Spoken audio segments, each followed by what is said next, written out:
सोचें अगर आपके व्हाट्सएप पर कोई लिंक आए, लिंक पर क्लिक करते ही आपका व्हाट्सएप, फेसबुक, इंस्टा, यहाँ तक कि आपका पूरा मोबाइल ही हैक हो जाए तो आप क्या करेंगे? आईडी को हैक किया, आपकी तमाम इंफॉर्मेशंस, आपकी तमाम वीडियोस, आपकी तमाम स्नैप्स मेरे पास हैं।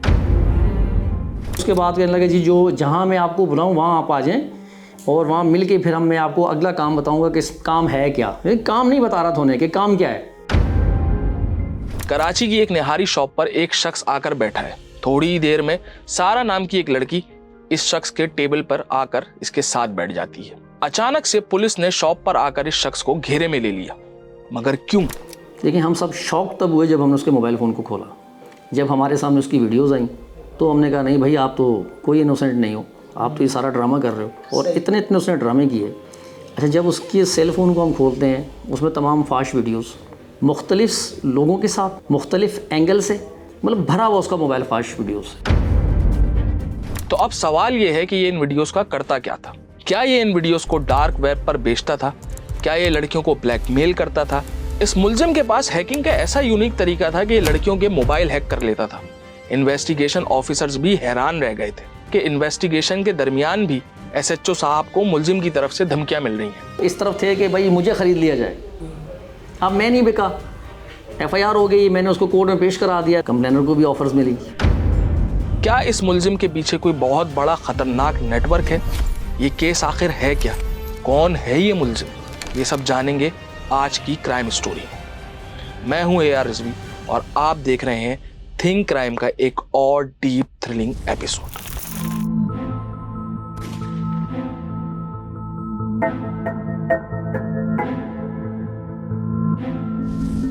बारह अक्टूबर 2025 रात 1:45 हो रहे हैं।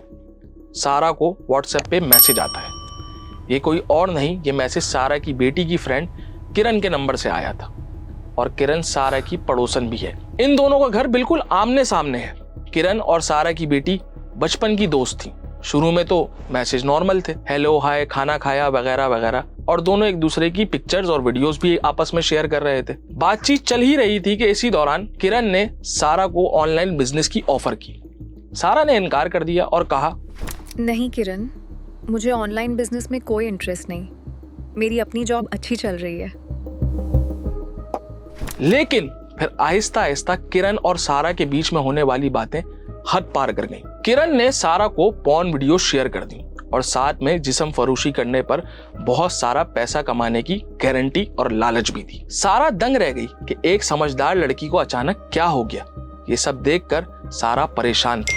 सारा ने ये सारे मैसेजेस अपने शौहर को दिखाए। ये मैसेजेस देखकर शौहर भी गुस्से से लाल हो गया और सारा को लेकर किरण के दरवाजे पर पहुंच गया। मैं पुलिस बुला लूंगी, अपनी बेटी को बाहर निकालो, तुम्हारी बेटी व्हाट्सएप पर गंदे मैसेजेस कर रही है। ये सब देखकर किरण की माँ भी परेशान हो गई, क्योंकि इन्हें पता ही नहीं था कि इनकी बेटी किरण ये सब कर रही है। वो तो इसे शरीफ लड़की समझते थे, जैसे हमारे यहाँ घरों में बहन बेटियां होती हैं। लेकिन आज किरण का असली चेहरा सबके सामने आने ही वाला था।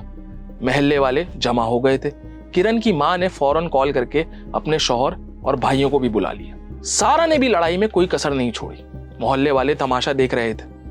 किरण वो तो कमरे में छुप कर बैठी थी। ऐसा लगता था कि आज मोहल्ले वाले इसे नहीं छोड़ेंगे। क्या वाकई किरण जिस्म फरोशी के काम में लड़कियों को फंसा रही थी? क्या वो कोई रैकेट चला रही थी? ये आगे आपको पता चल जाएगा। इससे पहले कि मोहल्ले वाले घर में तोड़फोड़ करते, किरण की माँ ने किरण को कमरे से बाहर बुला लिया।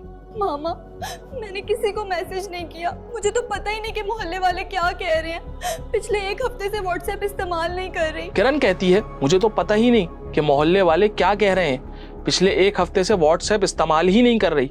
मेरा व्हाट्सएप, फेसबुक, इंस्टाग्राम सब ब्लॉक हो चुके हैं। किरण ने कहा, मम्मा चाहो तो आप मेरा मोबाइल चेक कर लो।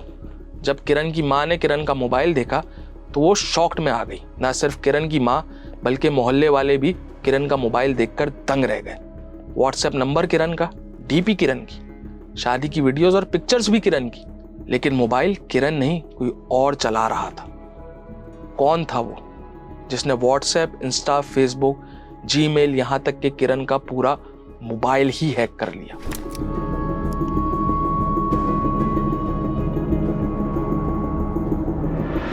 पाकिस्तान में बल्कि पूरी दुनिया में सोशल मीडिया पर पेजेस आईडीज का हैक हो जाना आम सी बात है।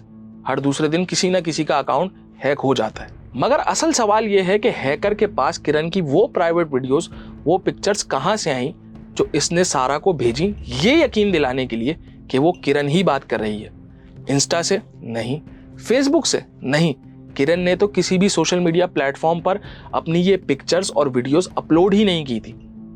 फिर कहां से हैकर को ये तस्वीरें और वीडियो मिल गई, बताता हूं। याद है ना, मैंने कहानी के शुरू में कहा था, हैकर ने किरण की जीमेल आईडी हैक कर ली थी।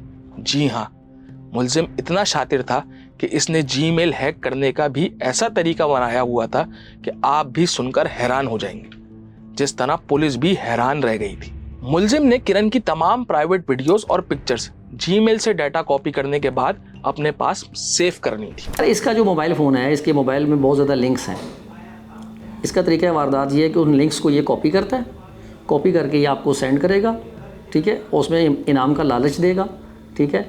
जैसे ही आप उस लिंक को यस करेंगे, आपकी जीमेल आईडी हैक हो जाएगी। और इसके बाद बहुत सारे लिंक्स हैं। जीमेल आईडी को हैक करने के अलग लिंक्स हैं, व्हाट्सएप के अलग हैं, सोशल मीडिया जो आपकी फेसबुक है और इसके अलावा आपका जो इंस्टा है उसकी अलग आईडी। अब सवाल यह है कि हैकर पकड़ा कैसे गया, और ये वही पॉइंट था जिसकी वजह से मुलजिम का असली चेहरा सामने आता है। क्योंकि वो सिर्फ एक जुर्म में मुलविस नहीं था, वो कई भयानक जराइम को भी सामने लाने वाला था। और सबसे इंटरेस्टिंग बात, इस हैकर की गिरफ्तारी बिल्कुल वैसी थी जैसे फिल्मों में दिखाया जाता है, जहां आखिर में मुजरिम खुद चलकर पुलिस के बिछाए जाल में फंस जाता है। और यहाँ भी कुछ ऐसा ही हुआ। आपस में एक मशवरा किया कि जी आपको कहीं नहीं जाना, यानी आपको कहीं भिजवाने वाला रिस्क हम लेंगे ही नहीं। असल में वो इन्हें ट्रैप कर रहा था और हमारी कोशिश थी कि हम उसे ट्रैप करें। आपने सीआईडी ड्रामा तो देखा होगा, मगर ये ड्रामा नहीं था, ये रियल क्राइम स्टोरी है भाई। पुलिस ने खामोशी से बड़ी महारत के साथ हैकर के गिर्द ऐसा जाल बिछाया जो दिखाई नहीं देता था, लेकिन मुलजिम इसमें फंसने वाला जरूर था। और हुआ भी यही, हैकर खुद चलकर आया और जाल में फंस गया और एक ही लम्हे में इसे दबोच लिया गया। ये दिन था 17 नवंबर 2025 और लोकेशन कराची का मसरूफ तरीन इलाका रैनछोड़ लाइन, जहां आज एक बड़े क्रिमिनल को पुलिस पकड़ने वाली थी।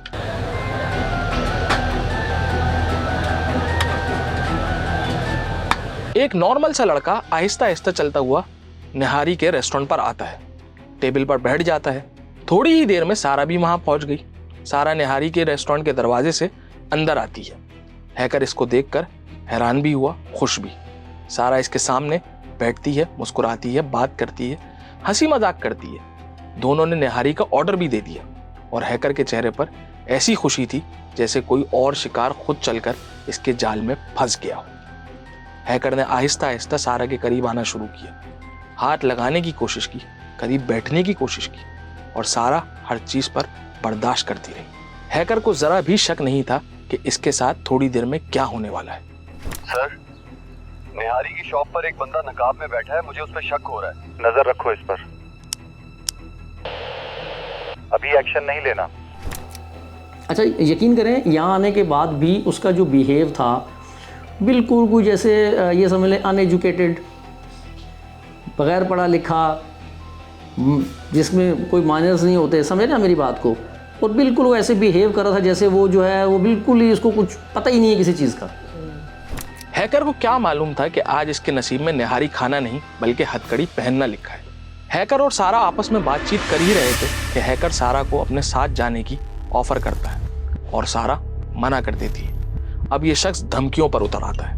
अगर तुम मेरे साथ ना गई तो मैं अपने साथियों को बुलाकर तुम्हें जबरदस्ती उठाकर ले जाऊंगा। सारा ने मौका देखा और छुपके से अपना मोबाइल उठाया और बस एक ही लाइन टाइप करी। वो लाइन थी, प्लीज अरेस्ट हिम। लेकिन ये लड़का था कौन जिसने सारा को जिस्म फरोशी की ऑफर की थी? ये वही हैकर था जिसने किरण की जीमेल और सोशल मीडिया प्लेटफॉर्म को हैक किया था। और फिर हुआ कुछ यूं कि चंद ही मिनटों में सिविल वर्दी में पुलिस वाले इस निहारी रेस्टोरेंट में दाखिल होते हैं। हैकर को घेर लिया जाता है और हैकर के मुंह से पहला जुमला ये निकलता है, नहीं सर, मैंने कुछ नहीं किया। ये लड़की खुद अपनी मर्जी से मेरे पास आई है, मेरा कोई कसूर नहीं सर, प्लीज मुझे जाने दें। मगर हैकर को क्या मालूम था ये तो सिर्फ शुरुआत थी, असल कहानी तो अब खुलने वाली थी। क्योंकि जब पुलिस ने इस हैकर का मोबाइल इसका बैग और इसका डाटा चेक किया तो जो सामने आया वो पूरे कराची को हिला देने के लिए काफी था। पुलिस शुरू में तो ये समझ रही थी कि ये कोई थर्ड पर्सन है, यानी हैकर का कोई रिप्रेजेंटेटिव। हैकर ने इसको कोऑर्डिनेशन के लिए भेजा है। इसीलिए जैसे ही इसको पकड़ा, रिवायती तौर पर 2-4 चमाटे लगाए और इसकी जेब से कीपैड वाला मोबाइल बरामद हुआ। इसी दौरान सारा का शौहर भी वहां पहुंच गया। किरण भी आ गई, वही लड़की जिसका नंबर, आईडी, तस्वीरें सब कुछ हैक हो चुका था। किरण के वालिदैन भी पहुंच गए। सारा का शौहर, सारा और किरण के घर वाले सब इस शख्स पर चढ़ दौड़े। सब लोग पहले से मौजूद थे इसके इंतजार में कि असल मुजरिम कौन है। पुलिस के सामने एक ऐसा सच आने वाला था जिसने पूरे केस का रुख बदल देना था। क्या निहारी के रेस्टोरेंट पर आने वाला यह शख्स असल में मुजरिम था या कोई रिप्रेजेंटेटिव? क्या वो हैकर्स का सरगना था या सिर्फ मालिक के हुक्म पर लड़कियों से मिलने वाला कोई कोऑर्डिनेटर? कौन था ये? इसकी असलियत क्या थी? जब पुलिस ने दोबारा तलाशी ली तो पता ये चला कि इसने चालाकी से एक और मोबाइल छुपा रखा था। ये मोबाइल एंड्रॉइड था और ये वही मोबाइल था जिसने इस शख्स का असल चेहरा बेनकाब कर दिया था। हम इससे ये पूछे थे कि तुम्हारा वो मोबाइल कहाँ है जिसमें तुम चैट कर रहे हो? तो सर वो शुरू में तो उसने नहीं बताया, फिर उसने अंदर की तरफ ना वो दूसरा मोबाइल छुपा के रखा हुआ। यहाँ पर जब हमने उसको सर्च किया तो हमें उसका दूसरा सेल फ़ोन मिलता है और फिर उस सेल फ़ोन पे कोड और कोड के अंदर कोड। अच्छा, बड़ी मुश्किल से हमने उसके कोड खुलवाए। अच्छा, जैसे हम कोड खुलवा के हम उसकी हिस्ट्री में जाते हैं तो सबसे पहले हमें वो सारे मैसेजेस मिल गए जो वो इन लेडी के साथ कर रहा था।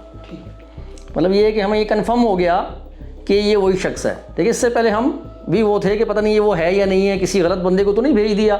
फिर हमने उससे कहा कि भाई तुम जो इनको कह रहे थे ऑनलाइन तुम्हारा काम है, तो वो काम तो दिखाओ, वो क्या काम है? बोलेगा नहीं सर कोई काम नहीं है, वो तो मैं इनको वैसे ही फंसाने के लिए कर रहा था, मिलने के लिए कर रहा था, बस मेरा तो वो मसला ही नहीं है, मेरी कोई ऐसी चीज़ ही नहीं है, मैं तो दोस्तियाँ करने की वो हूँ कि लड़कियों से दोस्तियाँ की जाएँ। अच्छा हसान भाई, हम जब उसका सेल फ़ोन खोलते हैं, ठीक, लेकिन हम सब शौक तब हुए जब हमने उसके मोबाइल फ़ोन को खोला, जब हमारे सामने उसकी वीडियोस आई।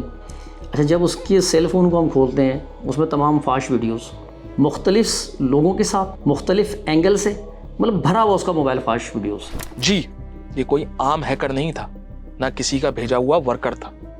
ये खुद बहुत से जराइम में मुलव्विस था।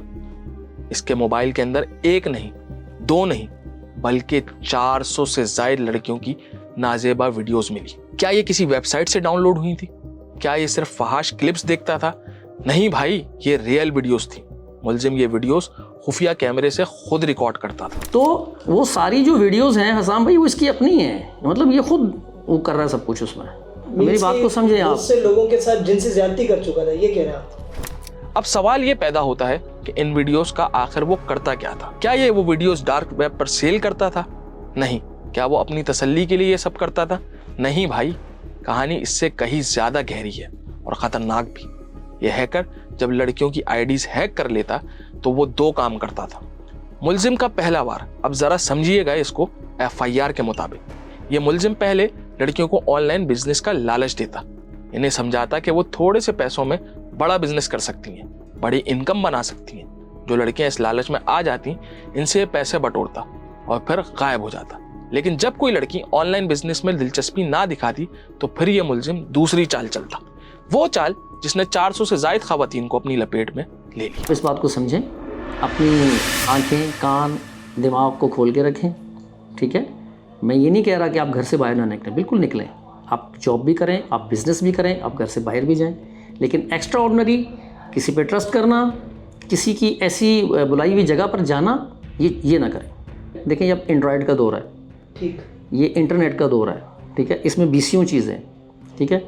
और एक और हमारे साथ मसला ये है कि यहाँ पता ही नहीं चलता कि कौन सा ऐप जो है वो ठीक है और कौन सा ऐप जो है वो ठीक नहीं है। इस पर प्रॉपर कोई इदारा हो, साइबर को जो देखे, ठीक है, उस पर प्रॉपर काम करे, ठीक है? उसमें जो आपके पास जो आईडीज़ आ रही हैं, जो डेली बेस पे जो एड्स आ रहे हैं, उनको जज करें कि इसमें कौन सा एड्स जो है वो जाली है और कौन सा सही है। ठीक, अगर कोई जाली है उसके खिलाफ एक्शन लें। देखिए ना, अब जाली एक चीज़ चल रही है और वो कंटिन्यूसली चल रही है, तो आपको भी ये लगेगा कि ये जेन्युइन है। FIR में ये भी लिखा गया कि मुलजिम आहिस्ता आहिस्ता लड़कियों से फहाश गुफ्तगू शुरू कर देता, साथ साथ भारी रकम की ऑफर भी करता। कुछ समझदार लड़कियां इसके जाल में फंसने से बच जाती, वहीं कुछ लड़कियां लालच में आकर इसके पास खुद चलकर आ जाती। सारा भी हैकर के कहने पर इसी लालच में निहारी के रेस्टोरेंट तक आ गई थी, मगर मुलजिम को क्या खबर थी कि ये वो जाल है जिसमें हैकर खुद फंसने वाला है। मुलजिम इस वक्त अदालत में अपनी पेशियां भुगत रहा है। पुलिस ने इस पर मल्टीपल चार्जेस लगा दिए हैं। धमकियां देने पर दफा 506 जिसमें 2 साल तक कैद, जुर्माना, अवामी मुकाम पर फहाश हरकत करने के लिए दफा 294 और ऑनलाइन हैरेसमेंट की वजह से पीका की दफा 25D भी लगा दी। ये सब चार्जेस मुजरिम के खिलाफ लगा दिए गए हैं। इस मामले पर पुलिस ने डिस्ट्रिक्ट साउथ और DIG पुलिस को भी लेटर लिख दिया है और कहा गया है कि इस केस को मजीद इन्वेस्टिगेशन की जरूरत है, जिसके बाद 5 अफसरान पर मुश्तमिल एक टीम बना दी गई है जो अब इस केस की मजीद जांच करेगी। और अगर आप भी इस केस की अपडेट जानना चाहते हैं तो आप हमारे साथ जुड़े रहिए।